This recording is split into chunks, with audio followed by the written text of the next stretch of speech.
wiggling your boobs. You're not even upstairs yet.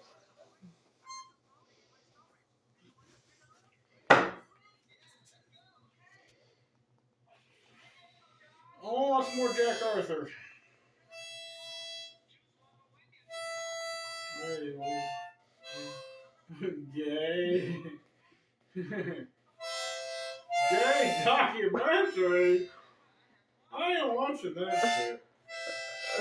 Nah, I don't watch that.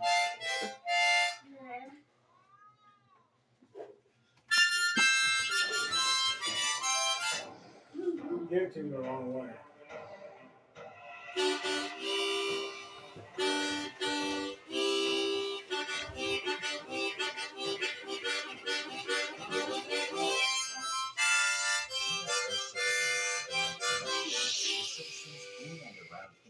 Watch this.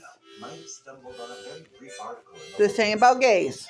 It's about Hobart the Pervert. disappearing from the streets of their town, never to be seen. Hobart the Pervert from. Episodes mirrored each other, only the names changed. But the articles grew no larger, nor attracted much attention. All the prodigal sons were gay, or were suspected of leaning in that sexual direction. Being gay, they were a coming and yet steadily outcast breed of citizens in a very conservative Bible Belt. Even the officials remained lethargic. The common belief was that the victims might simply have gone on to other, larger, more glitzy towns like San Francisco or New York, where homosexuality was not considered wayward at all. The only victims here, thought the police, were the families these young men abandoned without a good record.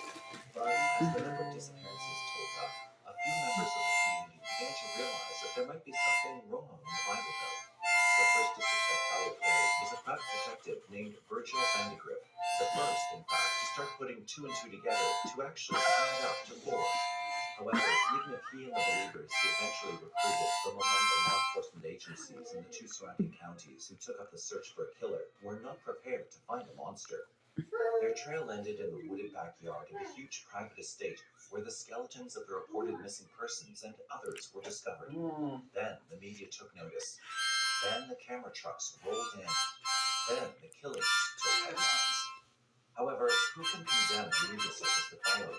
Or perhaps it was not the blood and gore and spittle of the usual sensationalism that often follows murder. There was more. The graveyard, being dug up by the shovel force, was unearthing more than bone. With each stab of the shovel into the dirt, humankind itself was feeling the alien pain of reality that there exists in a dark corner of man. Baby. Skeletons may come out of the closet. Go to today. Shouting. Go today. Herb Baumeister was a man with a surface so normal that, when his deeper psyche was discovered, made those who knew him wince. He was a family man, an entrepreneur who supported local charities. He looked normal and talked normally until you really got to know him. He fit all the components of a serial killer. Among them, the ability to keep his crimes in control and silent under an everyday nonchalance. He was a business owner whose store many townspeople frequented. He definitely wasn't the type of guy you'd suspect of being a sexual psychopath. Herbert Richard Baumeister was born April 7, 1947, to Dr. Herbert and Elizabeth Baumeister in the Currier and Ives Butler, Tarkenton area of Indiana. His sister, Barbara, was born in 1948, and two brothers followed after, Brad in 1954 and Richard in 1956. As the father's medical practice progressed, he was in the BCLHS. The family eventually moved to affluent Washington Township. Herbert's childhood I don't care about them. However, by the time he reached his adolescence, it became apparent that something wasn't quite right. A close school pal named Bill Donovan recalled that Herb would fall into strange reveries, often pondering repulsive things like what it would be like to taste human urine, and doing strange things. One morning on the way to school, he picked up a dead crow that had been hit by a car and shoved it in his pocket. Then, while the teacher wasn't looking, he dropped it on her desk. Are you drunk? Herb's behavior soon caught the attention of his father, who secreted his son off to mental How many fingers am I holding up? A lengthy series of tests eventually diagnosed the boy as schizophrenic, having a 2 or 4-sided personality base. However, there's no record of further treatment. Because it's high school, North Central, Focused on sports activities, pedantic, bookish Herb He could looks not like become Ray part of the Romano. in crowd. He tried to be one of the bunch, but he just didn't blend I in. didn't know Ray He Romano would keep was to a serial himself and killer spent too. many hours alone. Mm-hmm. As for his interest in dating, his Oh, friend I'll never common watch him answers again. 0.